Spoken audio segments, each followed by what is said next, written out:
Hola, buenos días, ¿cómo les va? Hoy soy Rex Forment. Continuamos con el fanfic Halo y Game of Thrones capítulo 21 y 22. Ninguna imagen o personaje de la historia me pertenece, todos personajes a sus respectivos creadores, pero que lo disfruten. Capítulo 21. Rhaegar Targaryen sufría un dolor de cabeza que había empezado a formarse a medida que avanzaba el día. Los últimos meses del año 282 después de la conquista estaban destinados a ser difíciles en muchos sentidos. La guerra que había estallado en los reinos no se había ralentizado ni estancado, en todo caso, solo parecía recuperarse a medida que se reunían más y más hombres y se los enviaba a luchar por reyes leales o señores rebeldes. El sur había sido pacificado según todos los informes, tanto oficiales como no. Los ejércitos del dominio se habían establecido fuera de los muros de Bastión de Tormentes, persistentes en continuar con su innecesario asedio a la sede de los señores de la tormenta. Mientras tanto, Jon había liderado un contingente de fuerzas de las tierras de la corona hacia el norte para reunirse con los leales señores de las tierras de los ríos y marchar contra el ejército de Robert Baratheon antes de que pudiera encontrarse con las fuerzas del norte y el valle.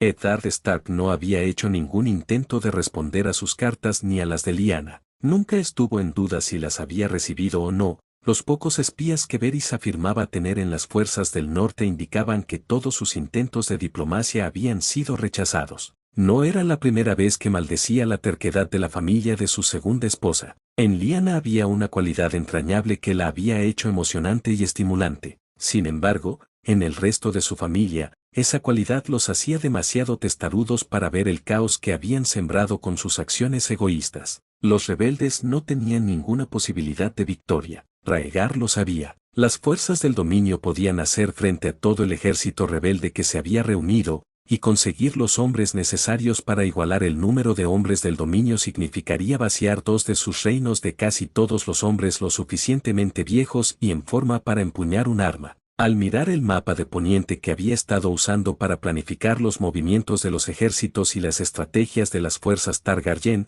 entrecerró los ojos al ver las regiones del dominio de su familia que hasta el momento se había negado a movilizarse. Don se había mantenido al margen de los asuntos de los 7 reinos, como era habitual. Los hijos del hierro también habían permanecido en sus islas, sin una armada de la que hablar entre los señores rebeldes. Los saqueadores tenían poco interés o utilidad en la guerra. Finalmente, sus ojos se posaron en las tierras del oeste, y más específicamente en 2 puntos del mapa. Casterly Rock estaba marcado de manera más prominente que cualquier otro castillo o ciudad en el mapa, y solo Lannisport era tan importante, ya que era una de las únicas ciudades del continente. Sin embargo, ese segundo lugar en términos de importancia estaba siendo rápidamente desafiado. Fair Isle, y específicamente Platea, se estaban convirtiendo en uno de los nuevos centros de las tierras del oeste. Varys había hablado poco del castillo o las tierras en sí. El maestro espía aún no había podido asentarse e implantar espías en las tierras de la Casa Terra,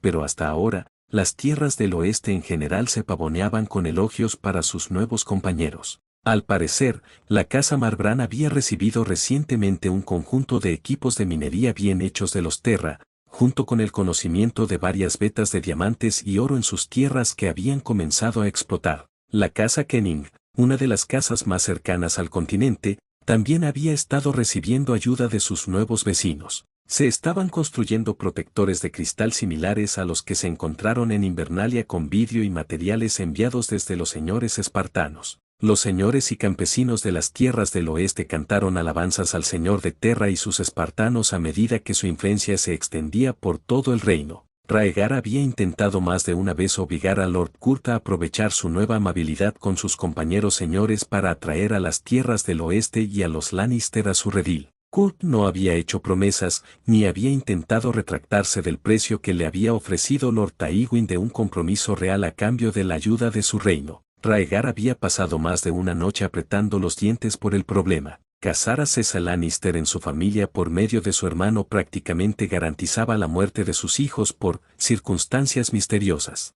Era bien sabido que los niños de la edad de Aegon y Rhaenys morían de enfermedad, especialmente en invierno. Mientras tanto, no podía casarla con ninguno de sus propios hijos, tanto por la diferencia de edad como por la necesidad de que Aegon se casara con sus hermanas esposas. Sin embargo, el viejo león y el señor espartano no se habían apiadado y parecía que su paciencia había llegado a su fin. Lord Ambrose estaba dispuesto a regresar al oeste, dejando nuevamente a sus 3 espartanos para proteger a Sir Jaime, su madre, y para levantar una casa bajo el mando de Lady Jane. Raegar se pasó la mano por su largo cabello plateado, respiró profundamente y trató de calmar sus nervios. El tiempo estaba de su lado y cuanto más se prolongara la guerra, más tiempo tardaría el pueblo en darse cuenta de que sus señores rebeldes eran irracionales. No tenía sentido echar a perder 3 siglos de paz y prosperidad por una mala decisión de su padre. Apartó el mapa de la guerra, sacó otro papel y sacó un tintero y una pluma.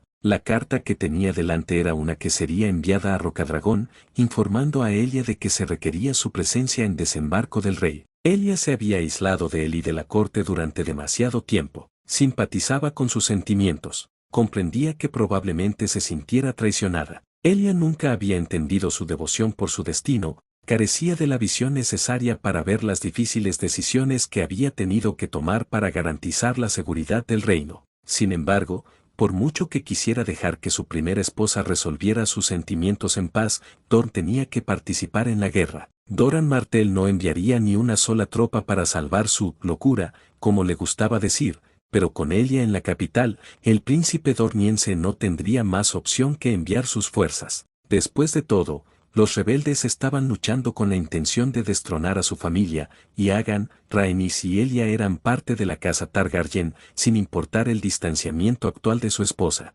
Cuando terminó su carta con un último gesto, selló el pergamino con cera, presionando el sello de su casa en la sustancia endurecida y marcándolo con el símbolo del dragón de 3 cabezas. Contempló el sigilo, el estandarte que había representado a su familia desde los tiempos de Aegon el Conquistador. El estandarte había visto muchos conflictos en sus 3 siglos de control sobre los 7 reinos. Sin embargo, esta sería la primera vez que la antigua casa Valiria se vería amenazada por un sigilo que no era el suyo. La danza de los dragones, las rebeliones de Fuego Oscuro, esos conflictos habían sido amenazas desde dentro, y aunque Robert tenía herencia Valiria e incluso Targaryen, el ciervo coronado era una amenaza que estaba al lado del lobo y el halcón. Las cabezas de la rebelión, enfrentándose al dragón. Raegar se preguntó si esto era una señal de que los mayores desafíos que enfrentaría no vendrían de los demás más allá del muro, sino de sus propios señores entre los vivos. Sacudió la cabeza, tratando de aclararla mientras el sello finalmente terminaba de enfriarse y se levantó de su asiento para enviar su mensaje a Rocadragón. Robert Baratheon rugió mientras se enfrentaba a una tropa de habitantes de las tierras de los ríos. Parecía que algunas de las fuerzas leales habían decidido enfrentarse a él solas, sin la mayor parte de sus fuerzas. El problema era que se trataba de otro ataque más de los que se habían producido durante su larga marcha desde el dominio hacia el norte hasta las tierras de los ríos. El viaje había sido estresante, no solo por el estrés normal de gestionar un ejército, sino porque habían tenido que pasar por las tierras del oeste en su viaje. El viejo león de la roca aún no se había despertado de su letargo en la cima de sus montañas de oro, pero Robert no era tan tonto como para pensar que eso no podía cambiar. Por mucho que le molestara, había obligado a sus hombres a tomar el camino más largo que rodeaba las fronteras de las tierras del oeste para no erizar la melena de Lord Tywin. Parecía que la estrategia había funcionado.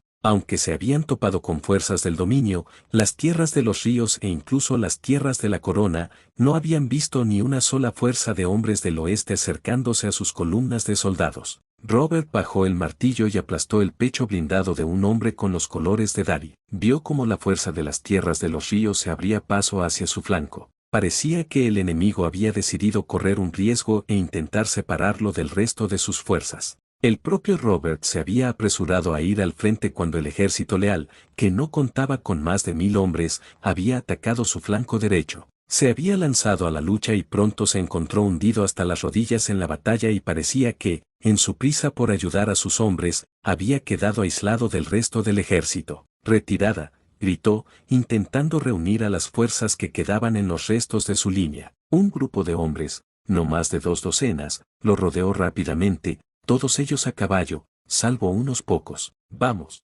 gritó Robert, alejando a su corcel de la fuerza enemiga que se acercaba, lo que también lo alejó de su propio ejército. «Venid a buscarme, cabrones», gritó, agitando su distintivo martillo de guerra y llamando la atención hacia su casco con astas. Las fuerzas de Rivelen parecieron atraídas por la exhibición y pronto se oyeron gritos del pequeño ejército. ¡Muerte al traidor! ¡Por el rey! ¡A por él! Robert pateó a su caballo, impulsándolo a galopar y siendo rápidamente seguido por los hombres restantes que se habían separado de la fuerza principal con él. Mientras se movía sobre su caballo, sintió un par de fuertes impactos en su espalda. Los arqueros enemigos habían disparado una andanada de flechas contra los hombres de Stornan que huían, derribando a varios de ellos. Si el sonido de los caballos que relinchaban y los hombres moribundos era una indicación, Robert miró hacia atrás y vio que al menos la mitad de sus hombres habían sido derribados por las flechas disparadas a sus espaldas. Aún así, 2 de los hombres se levantaron de sus caballos, se pusieron en pie y comenzaron a correr. Robert se compadeció de aquellos hombres que intentarían superar a los hombres a caballo,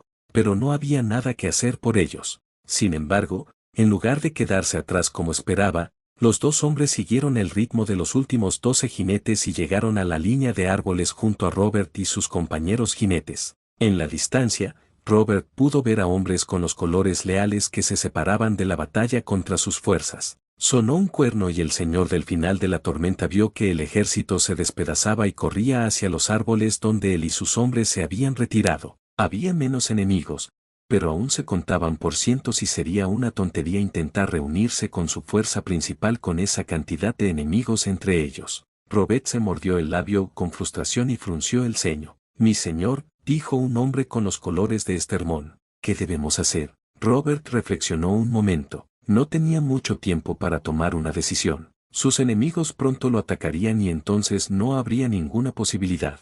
Tratando de recordar en su mente los planes que él y sus generales habían hecho, recordó que su ejército había cruzado el camino del oro hacía aproximadamente una semana y que se estaban acercando a una bifurcación en el torrente de aguas negras. Si lograban cruzar el río, podrían buscar refugio y reabastecerse. Después de eso, podrían dirigirse a Aguas Dulces disfrazados y reunirse con Ned y John cuando sus ejércitos llegaran a Aguas Dulces. «Vamos, hombres, no podemos quedarnos aquí. Cruzaremos el río y nos dirigiremos a Aguas Dulces». Los hombres reunidos compartieron murmullos mientras comenzaban a seguirlo mientras él espoleaba a su caballo hacia adelante una vez más. Los 2 hombres que iban a pie lo siguieron y, ahora que estaba fuera de la bruma de la batalla y podía verlo mejor, reconoció la armadura que llevaban. «¿Ustedes 2 son ecos?» «No». Los otros hombres y caballeros miraron a sus nuevos compañeros y, después de que ambos intercambiaron una mirada, asintieron en confirmación. «Bien, necesitaremos hombres como tú si queremos sobrevivir los próximos días». Dicho esto, la pequeña fuerza se adentró más en el bosque, lejos de los sonidos de los habitantes de Rivelens que cargaban y que sin duda los perseguían. Kurt llevó sus músculos al límite mientras obligaba a Sane y Jane a quitarse de encima. Los 3 Spartans estaban entrenando en los campos de entrenamiento de la Fortaleza Roja. Por encima de ellos, una audiencia que Kurt había llegado a aceptar como normal los observaba entrenar. Kurt logró ponerse de pie justo a tiempo para atrapar y contrarrestar una patada de Jane que probablemente le habría arrancado la mandíbula a un ser humano normal. Agarrando su pierna firmemente con sus manos, utilizó su tamaño superior para levantar a la chica, balanceándola como un Gerout y golpeando su cuerpo contra la forma de carga de Sane. Los 2 Spartan 3 volaron hacia atrás, pero se recuperaron rápidamente y lo atacaron en un asalto coordinado. El equipo Wolfpack era bien conocido entre la compañía Alpha como uno de los mejores de los mejores. Jane era bien conocida como una de las Spartan 3 más fuertes, y tanto Robert como Sane eran miembros de primera clase de su compañía. No existía nada parecido a un Spartan débil, los términos eran un oxímoron, pero incluso entre sus filas existían clasificaciones ocasionales y no oficiales en lo que se refería a quién era el mejor en qué. Aún así, aunque ambos eran ejemplos ejemplares de lo que el entrenamiento y los aumentos podían hacer, Kurt tenía más de 2 décadas de experiencia y había estado luchando en guerras desde antes de que ellos nacieran. La experiencia ganó en este caso, incluso contra su trabajo en equipo, sin mencionar que había poco que sus Spartans supieran que él no les hubiera enseñado. Al ver que Sane se adelantaba un poco a Jane, ya que era el miembro más rápido de su escuadrón, se preparó para atraparlo. Sin embargo, en lugar de detenerlo o intentar atacarlo, desvió al Spartan de la compañía Alpha hacia su lado y se encontró cara a cara con Jane, a quien atacó con un gancho de izquierda. Su puño golpeó con precisión y Jane se encontró corriendo hacia un puñetazo en la cara. Contra una persona normal, Su cráneo podría haberse derrumbado, o al menos agrietado, pero Hane, en cambio, avanzó con fuerza y solo escupió una pequeña cantidad de saliva ensangrentada al suelo. Sus brazos se cerraron alrededor de los de él y usó su tamaño más pequeño para maniobrar alrededor de su cuerpo y bloquear su brazo en su lugar. Sane chocó con él por detrás, enviándolo al suelo y permitiendo que los dos aseguraran sus brazos detrás de su espalda. Kurt luchó contra las dos presas de sus brazos, pero no pudo romperlas ya que Hane y Sane ejercían cada vez más presión sobre sus articulaciones. Sintió que sus músculos protestaban contra la tensión, exigiendo que se les permitiera mantener sus formas normales y no ser desgarrados mientras lo contorsionaban a la fuerza contra su voluntad. Sus piernas se azotaron y logró ponerse de rodillas. Sin embargo, eso solo pareció lastimarlo, ya que sus dos oponentes permitieron que la gravedad se sumara a la restricción de su capitán. Los músculos fortalecidos se tensaron contra músculos fortalecidos, y el sonido de la tela al rasgarse le permitió a Kurt darse cuenta de que su camisa comenzaba a rasgarse por la tensión. Me rindo, gruñó, sintiendo que la presión se aflojaba inmediatamente cuando los dos lo soltaron. Se levantó, mirándolos desde arriba antes de darles un par de sonrisas y asentimientos de aprobación. Buen trabajo, has mejorado. Gracias señor, dijeron los dos, intercambiando saludos antes de relajarse. Creo que eso será todo por hoy, dijo. Lávate y cámbiate. Te informaré esta noche antes de irme por la mañana. Sí, señor, respondieron los dos antes de dirigirse hacia los costados. Un par de niños corrieron hacia ellos, llevando toallas y odres de agua y entregándoselos a los dos espartanos cansados pero victoriosos. Kurt sintió un pequeño tirón en sus pantalones al ver a la chica que había conocido en su primer viaje a desembarco del rey sosteniendo una toalla y un odre lleno de agua. Le sonrió y tomó el odre y la toalla. Gracias, vete ahora.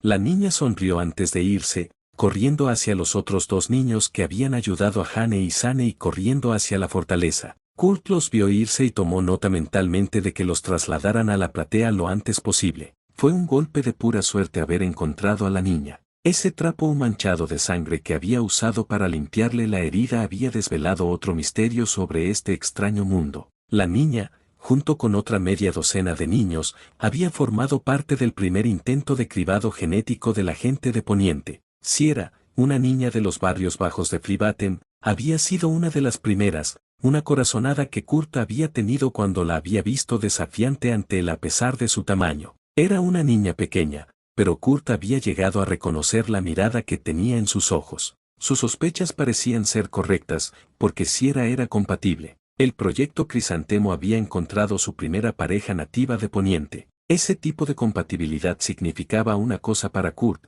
que sus Spartans tenían un futuro, y que con el tiempo existía la posibilidad de que pudiera cumplir las predicciones de Akersen. Mientras reflexionaba sobre el futuro, sintió que alguien lo observaba. Al girar la cabeza, vio a la reina Raella Targaryen mirándolo. Kurt estaba acostumbrado a que las mujeres lo miraran, especialmente después de un combate con sus Spartans, pero la reina era generalmente una de las personas que se mantenían bajo control y no hacían una exhibición abierta de lujuria como muchos otros lo harían. Ese era el caso ahora, ya que no vio signos de atracción o excitación en su rostro. En cambio, estaba pálida y sus ojos estaban enfocados como un láser en un punto en su brazo. Al mirar hacia abajo, vio que la tela de su camisa había sido rasgada ligeramente. A diferencia de sus Spartan 3, sus aumentos habían dejado cicatrices graves y visibles. No se sentía avergonzado por ellas, pero sabía que eran perturbadoras para la gente normal. Cuando estaba desnudo, su cuerpo parecía una especie de cruce entre un cuerpo autopsiado y el monstruo de Frankenstein de varios medios.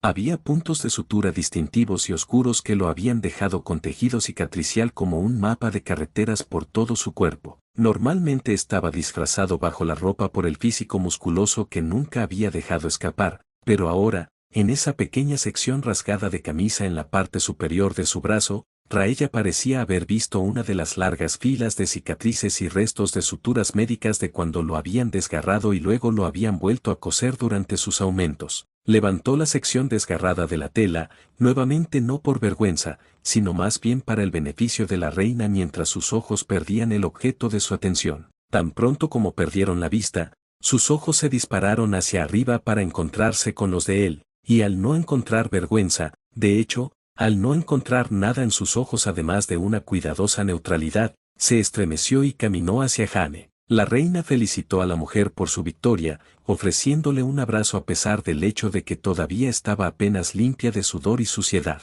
Raella se alejó del abrazo con algunas pequeñas manchas en su vestido, pero siguió sonriendo mientras conversaba con Jane mientras ella y Sane se relajaban. Limpiándose la cara con la toalla, Kurt colocó el trozo de tela sobre su hombro, permitiendo que el extremo colgante cubriera el desgarro en su camisa. Se retiró del área de entrenamiento, casi perdiendo la extraña mirada de lástima que le envió Raella mientras desaparecía de nuevo en el castillo. Capítulo 22. Raella observó cómo Lord Kurt Ambrose, jefe de la casa de Terra, cortaba su comida y se llevaba el cerdo cocido a la boca. El señor de Platea debía partir al día siguiente, y la cena que había organizado, y a la que ella y su familia asistirían, iba a ser su última comida en desembarco del rey. Sus ojos se posaron en el espacio en su brazo que ese mismo día había visto debajo de su camisa rota. No por primera vez, Raella se preguntó si había imaginado lo que había visto, si el brazo del señor de la casa Terra podía realmente verse tan inquietante. No estaba segura de si había sido la única que había visto el espectáculo,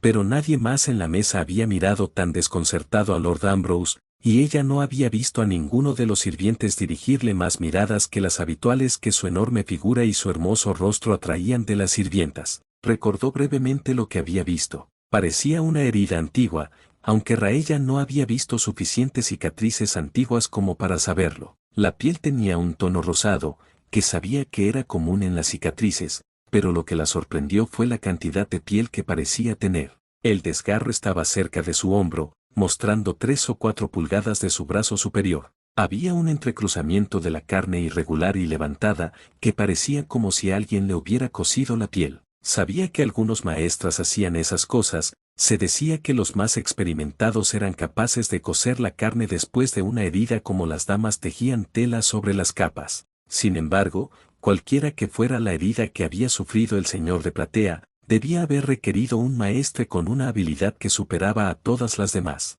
Raella estaba tan absorta en observar al señor que casi no se dio cuenta de que los ojos de Lord Ambrose la habían atrapado mirándola. Al ver que él captaba su mirada, sintió que se ruborizaba un poco antes de volver a concentrarse en su comida. Comer con los espartanos de Fera Hill era una experiencia extraña. No se escuchaban muchos chismes típicos de la corte y solo salían a relucir si alguno de los invitados los mencionaba. Por lo demás, las comidas solían ser tranquilas y sencillas, y duraban lo que hacía falta para terminar la comida y la bebida, tras lo cual se retiraban a sus aposentos y solo se quedaban más tiempo si se lo pedían. Raella descubrió que disfrutaba de comer de esa manera en ocasiones. Si bien como reina se esperaba que entretuviera a las damas de la corte y escuchara las actividades diarias de su casa, era relajante pasar las comidas en la tranquila compañía de los espartanos. Su presencia hacía que incluso los chismosos más ávidos fueran más silenciosos de lo habitual y, además de una mínima cantidad de charla intrascendente,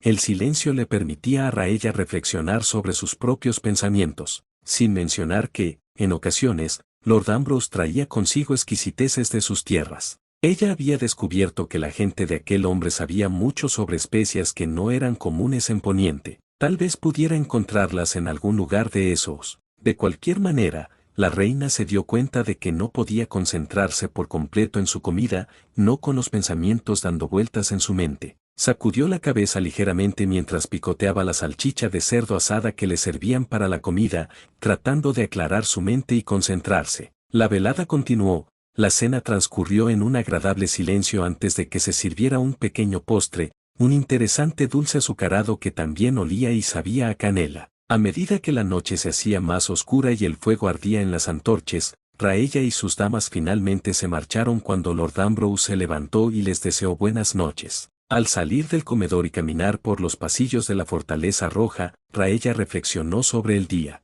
Cuanto más sabía sobre los espartanos y la gente de la casa Terra, más preguntas parecía haber, y aunque su última pregunta se centraba en el propio señor, en contraposición a su gente, todavía se encontraba teorizando profundamente sobre qué podría haber causado la aparición de tales cicatrices. Mientras se preguntaba, entró en sus aposentos. Seraswell estaba de pie afuera de su puerta para protegerla durante la noche. La reina de los 7 reinos se acostó en su cama, con la mente dando vueltas mientras se ocupaba del misterio de la casa de Terra. su gente, sus soldados, sus espartanos y su señor. Todos y cada uno de los aspectos de la casa planteaban docenas, si no cientos, de preguntas, ninguna de las cuales estaba cerca de responder. Cassandra caminaba con dificultad junto a Prátiva y los 10 hombres que formaban el resto del séquito de Lord Robert. Desde que se habían separado del ejército principal hacía 2 semanas, habían estado avanzando a través de las tierras de los ríos hacia Aguas Dulces. Habían cruzado el río de Aguas Negras en su primera semana y habían seguido el río hacia la ciudad de Stony Sept. Robert parecía seguro de que podrían obtener apoyo y suministros allí, y después de eso podrían dirigirse a Aguas Dulces y unirse con el resto del ejército de las Tierras de la Tormenta que estaba seguro también se dirigía a la sede de la Casa Tully. Eso no quiere decir que no hubieran sufrido contratiempos en su viaje. Justo cuando perseguían a las fuerzas aliadas en un esfuerzo por converger con ellas, eran perseguidos por sus enemigos. Las fuerzas de las tierras de los ríos y las tierras de la corona, en su mayoría las fuerzas dispersas durante la batalla que las había separado del ejército rebelde principal, ya habían aparecido y habían tratado de matarlos. Obviamente, ninguna había tenido éxito, debido a la naturaleza pequeña y móvil de su grupo y a las medidas extremas adoptadas por Cassandra y Prátiva. Las 2 espartanas habían recibido carta blanca para hacer lo que fuera necesario para asegurarse de que Robert Baratheon sobreviviera. Aparentemente, las fuerzas leales se habían mostrado obstinadas en aceptar los planes del capitán y Lord Tywin, mientras que los rebeldes habían sido mucho más receptivos. Por lo tanto, debían asegurarse de que Robert llegara con vida a los otros señores rebeldes, con el fin de asegurar una alianza entre las autoridades locales de las tierras del oeste y las tierras de la tormenta. Sinceramente, Cassandra se había visto involucrada a regañadientes en el conflicto. Si bien comprendía que rebelarse contra un monarca absoluto que sufría severamente de locura y demencia era una idea razonable, ella y sus compañeros espartanos se habían involucrado cada vez más con los miembros de su compañía de mercenarios, los ecos. Los hombres que habían luchado junto a ellos no eran espartanos, pero habían luchado bastante bien de todos modos, y desde que habían comenzado a entrenarlos, Cassandra había descubierto que disfrutaba de las personalidades rencorosas de sus compañeros soldados. Durante los últimos meses viajando con ellos, podía decir que casi consideraba a los otros soldados no espartanos de los ecos como algo cercano a amigos. Ella y los otros del escuadrón eco habían luchado junto a esos hombres, habían comido y bebido con ellos, habían estado uno al lado del otro mientras recuperaban, enterraban y quemaban a sus caídos. Los lazos entre hombres y mujeres en la guerra eran fuertes, no debían subestimarse, y ahora que no existía ninguna mitificación de ellos debido a su condición de espartanos, la gente de Westeros se había abierto a ellos mucho más libremente que los soldados del UNSC. Se preguntó brevemente qué les estaba pasando a sus hombres. Sabía que habían estado marchando hacia el norte, que hacía tiempo que habían pasado el septo de piedra y que estaban casi en Aguas Dulces. Probablemente se pondrían en contacto con el resto del ejército rebelde. Después de eso, sus compañeros espartanos filtrarían la información de su paradero a los líderes superiores. Dada la gran resistencia que habían encontrado hasta ahora, era más que probable que los recuperaran sin que ella o Prátiva tuvieran que revelar realmente qué eran y de dónde venían. «Mi señor», gritó uno de los jinetes mientras se precipitaba hacia el claro. Estaba cubierto de tierra y había abandonado su armadura en favor de ropas más ligeras que le permitieran moverse más rápido entre los árboles. «Mi señor, tengo noticias». «Tranquilízate, hombre», dijo Robert, levantándose del pequeño círculo de troncos en el que se habían reunido para sentarse. En el centro del círculo había una pequeña hoguera apagada, esperando a que llegara la noche para encenderla y calentarse contra el frío del invierno que se acercaba. «Un ejército, mi señor», dijo con voz entrecortada, con las manos en los brazos mientras tomaba profundas bocanadas de aire. Vi el estandarte de la casa Targaryen y de la casa Cannington. Miles al menos, tal vez decenas de miles. Están avanzando en esta dirección». Robert maldijo en voz baja, pero aparte de eso no había ninguna señal de pánico en el rostro del hombre. «Date prisa, debemos movernos». «¿Pero dónde está mi señor? No podemos escapar de ellos para siempre». «Vi que enviaban jinetes a explorar la zona». «Nos dirigimos hasta Stony Sept», declaró Robert. «Podemos escondernos entre los habitantes del pueblo. Cannington se retrasará y uno de nosotros puede adelantarse para avisar a nuestras fuerzas en Aguas Dulces». «Lord Robert», dijo otro hombre acercándose. ¿Cómo puede estar seguro de que nuestros hombres han llegado a Aguas Dulces o de que se pondrán de nuestro lado en este conflicto? Los Tully iban a casarse con los Stark, explicó Robert, aunque un destello de dolor cruzó su rostro. Lord Eddard es el nuevo heredero del norte y, según la tradición, cumplirá el compromiso que su padre y Lord Tully habían establecido para su hermano mayor. Pero, mi señor, nos hemos rebelado contra la casa Targaryen, que elevó a la casa Tully a la categoría de señores de las tierras de los ríos. ¿Se pondrán del lado de los dragones que les dieron sus tronos? Olvidas, Ser, que ninguna casa ha tenido una fe más estrecha con los dragones que la casa Baratheon, pues ayudamos en la conquista de Poniente junto a ellos. Si la locura del rey Eris pudo hacernos rebelarnos contra ellos, entonces la casa Tully entrará en razón y entenderá que nosotros,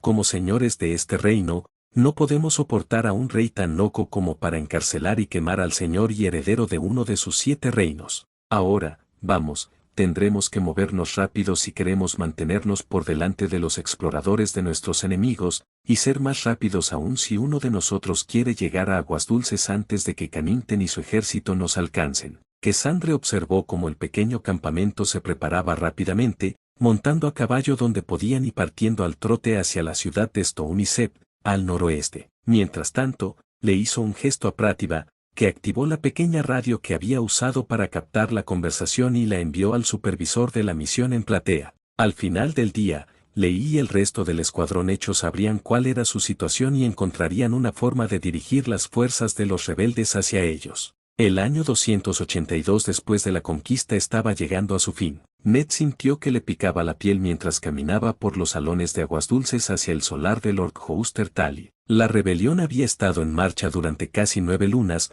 Robert había visto 4 batallas y había ganado 3 de ellas, y apenas había hecho marchar a los primeros ejércitos del norte más allá del cuello y hacia el sur propiamente dicho. Muchos de sus señores estaban ansiosos por sangre, rugiendo por la batalla, pero ninguna fuerza había aparecido aún tan al norte para que sus compatriotas abrieran el apetito. En realidad, había llegado a Aguas Dulces para hablar con el Señor Supremo de las Tierras de los Ríos, el hombre cuya hija debería haber sido su buena hermana. Catelyn Tully era la prometida de su hermano mayor, y Ned sabía lo que exigía la tradición tras la muerte de Brandon. Una parte de él quería irse. Podía salir del antiguo castillo, marchar él mismo y un pequeño séquito hasta Dorne y tomar como esposa a la mujer a la que había jurado su amor. Sin embargo, el honor no se lo permitiría. Hoster Tully podía traer a su lado una fuerza de casi 10.000 hombres, con 40.000 más que se reunirían con el tiempo hasta que los campos estuvieran vacíos y las aldeas quedaran libres de todos los hombres que pudieran empuñar una espada.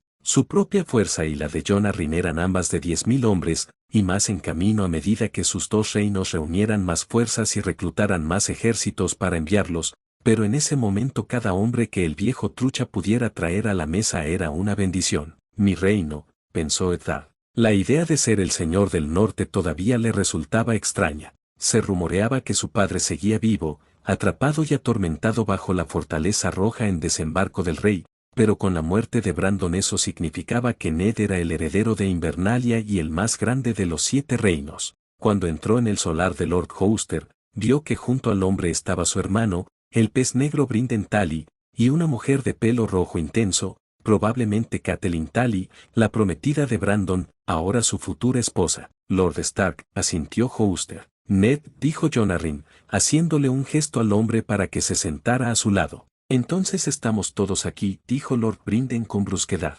Sí, dijo Lord Hoster, reconociendo a su hermano. Lord Stark, en primer lugar, permítame ofrecerle mis más sinceras condolencias por la muerte de su hermano. Mis oraciones están con él, y el mío también, dijo Catelyn. Sí, y las oraciones a tus 7 no le harán ningún bien a mi hermano, pensó Eddard con una punzada de amargura. Por supuesto, nunca diría algo así en voz alta, pero incluso durante estas últimas lunas, no había tenido mucho tiempo para lamentarse entre organizar un ejército y marchar hacia el sur para luchar contra el hombre que ahora era su buen hermano. Gracias, mi señor, fue lo que dijo, inclinando la cabeza en agradecimiento. Ahora bien, dijo Jon Arryn, debemos hablar del futuro. La locura del rey Eris ya no se puede tolerar, los acontecimientos de la desaparición de Lady Lyanna y los posteriores deben demostrarlo. Tengo entendido que Lady Lyanna se fue a casar con el príncipe Rhaegar en secreto, dijo Hoster. Sea como sea, respondió Jon. Quemar vivo a Brandon Stark es sin duda una injusticia que no se puede tolerar ni perdonar. El muchacho iba a ser toijado. Sí, lo era, pero por lo que he oído, amenazó la vida del príncipe Rhaegar. Esas palabras dichas en voz alta son traición, y más aún si se gritan en las calles de Desembarco del Rey, donde Eris podría oírlas él mismo. ¿Estás insinuando que mi hermano merecía ser quemado vivo, Lord Hoster?, preguntó Ned, con voz baja y fría. De ningún modo, señor Eddard, dijo Hoster. Solo que el destino de vuestro hermano, aunque trágico, no me obliga a entrar en esta guerra. El pacto matrimonial sigue vigente, si mal no recuerdo, dijo Jon Arryn, mirando a Ned con expresión de disculpa por un momento. El propio Ned tragó saliva con fuerza, esperando que nadie más en la habitación pudiera oírlo, y menos que nadie Lady Catelyn, que parecía haberse puesto rígida tan pronto como se mencionó el matrimonio. Ned entiende su deber, lo que exige el honor. Se planeó una boda y ya hace tiempo que debía haberse celebrado. Llevémosla a cabo. Hoster Tully parecía contemplativo, acariciándose la barba mientras observaba a los dos señores Paramount que estaban sentados frente a él. Se había planeado una boda, pero una no es suficiente todavía. Mi señor, intentó decir Jon Arryn, pero fue interrumpido. Lord Arryn, tú mismo perdiste a tu heredero por la locura de Eris y, hasta donde yo sé, no tienes esposa. A menos que esté realmente loco, creo que el compromiso de Robert Baratheon con tu hermana está roto. No es así, Lord Stark. Tengo 2 hijas. Catelyn ya está comprometida y pronto llevará el nombre Stark, igual que tú, pero Lyse aún no ha tenido pareja. Seguramente no puedes esperar que dictemos el matrimonio de un señor supremo cuando él ni siquiera está aquí. Eres el padre adoptivo de Robert, ¿no es así, Lord Arryn? Seguro que estará de acuerdo con cualquier decisión que tomes. No puedo ser yo quien tome este tipo de decisiones. Si deseas un compromiso con Robert o con la casa Baratheon, esperarás a que sea el propio Robert quien negocie dicho pacto. Ned sabía que este arrebato de Jon tenía 2 vertientes. Por un lado, no le correspondía al Señor Supremo del Valle negociar el matrimonio de Robert, especialmente porque Robert ni siquiera estaba allí. Por otro lado, sabía que Jon todavía tenía la esperanza de plantearle a Robert la propuesta de Lord Tywin y convencerlo de que aceptara. Casarse con César Lannister traería todo el poder de Occidente de su lado, por no mencionar a los espartanos que hasta ahora parecían invencibles contra los hombres normales. Hoster no miró en absoluto la salida ante el arrebato del viejo halcón. Muy bien, hablaré con Lord Robert cuando llegue el momento. Por ahora, hagamos planes para las batallas que se avecinan en el futuro. De hecho, mi señor, tenemos mucho que discutir antes de que los dragones avancen hacia el norte para atacarnos. Lo más importante es que tendremos que atravesar sus tierras si queremos unir fuerzas con Robert a tiempo para presentar batalla a los ejércitos del rey. En efecto, sin embargo, estoy seguro de que has visto la fuerza de los habitantes de las tierras de la tormenta que residen fuera de mis muros. Hasta ahora se han portado bien, pero me han estado pidiendo que busque a Robert Baratheon en las tierras de los ríos desde que llegaron. Jon asintió junto con la vieja trucha. Lo encontraremos, dijo Ser Brynden con voz ronca, lanzando miradas tranquilizadoras a Ned y Jon. He enviado a mis mejores hombres a la búsqueda. No hay ningún lugar en las tierras de los ríos donde puedan esconderse sin que los encuentren. Justo cuando terminó, un golpe frenético sonó en la puerta de la cámara y, momentos después, un hombre con ropa demacrada y el símbolo de Baratheon cosido en su jubón apareció ante ellos. Mi señor, jadeó. Tengo noticias. Lord Robert me ha enviado para llevar este mensaje a Lord Arryn y Lord Stark. Habla entonces, señor, dijo Jon mientras el estómago de Ned se calmaba y comenzaba a formarse un nudo. Mi señor, Lord Robert me ha enviado para informarle de un ejército que lo persigue en las tierras de los ríos. Liderados por Lord Cannington,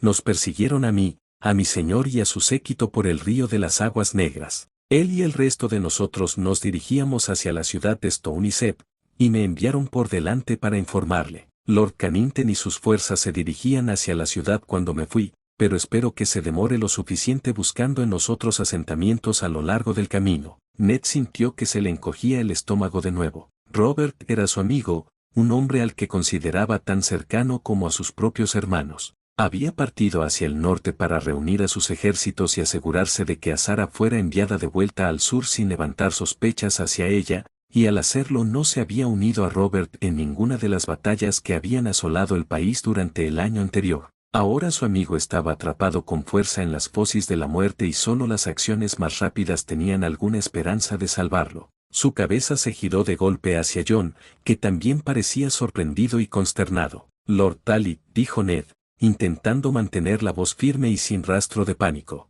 Parece que ha llegado el momento de poner en marcha nuestra nueva alianza. Si sus fuerzas son tan amables de unirse a las nuestras para combatir a Lord Cannington y rescatar a Lord Baratheon, podemos sellar nuestra unidad con sangre y tinta. En los ojos de Lord Gloucester se produjo un leve tic. Parecía que no había pensado que tendría que luchar hasta que sus hijas ya estuvieran casadas, pero antes de que pudiera decir nada más, Ser Brinden soltó una carcajada. Sí, qué golpe de suerte. Hermano, haré que nuestras fuerzas marchen con Lord Stark y Lord Arryn al final del día. Podemos llegar al Septo de Stone en una semana si nos damos prisa. Ned inclinó la cabeza en agradecimiento al pez negro. En cuanto el hombre mayor terminó de hablar, Ned salió del solar sin esperar a que lo despidieran por muy grosero que fuera. En ese momento, la vida de su amigo era más importante que un pequeño acto de impropiedad. Se abrió paso a través de los pasillos del castillo, salió al patio antes de cruzar el puente levadizo y marchar hacia el campamento del norte. En cuestión de horas, los señores y soldados del norte estaban listos y rugiendo para avanzar. La ira justificada que albergaban por los crímenes injustos cometidos contra sus señores los hacía ansiosos por combatir, aullando para que la sangre de los dragones cubriera los dientes de los lobos. Ned montó a caballo y se dio cuenta de que sus fuerzas avanzaban más rápido que las del valle o las tierras de los ríos. Solo el ejército de las tierras de la tormenta se había preparado tan rápido como el suyo, sin duda para rescatar a su señor, que estaba en peligro y esperaba su llegada. Instando a sus hombres a avanzar, más de 20.000 hombres marcharon detrás de él hacia el sur, hacia las tierras de los ríos devastadas por la guerra, corriendo para rescatar a su amigo antes de que los sirvientes del dragón pudieran atraparlo y matarlo. Bueno, eso sería todo. Perdón por si tengo que usar otro tipo de grabación en estos momentos. Al final del video se corrompió el video, así que tuve que hacer eso en el último momento. Pero bueno, con 35 votos que participaron en el evento de qué fanfic va a entrar en nuestro canal, será el primer fanfic que se subiera, será de Harry Potter y Game of Thrones. Felicidades a los que votaron, aunque esperaba que iban a votar un poquito más de gente, pero bueno, así es la vida. Que no se les olvide de que los dos fanfics se van a subir, pero principalmente se va a subir la de Harry Potter. Bueno, eso sería todo. Gracias por lo que estuvieron participando y espero que mi canal y mi contenido les haya agradado hasta el momento de hoy. Que tengan un bonito día, tarde o noche a la hora que vean este video y espero que estén disfrutando su vida. Bye bye.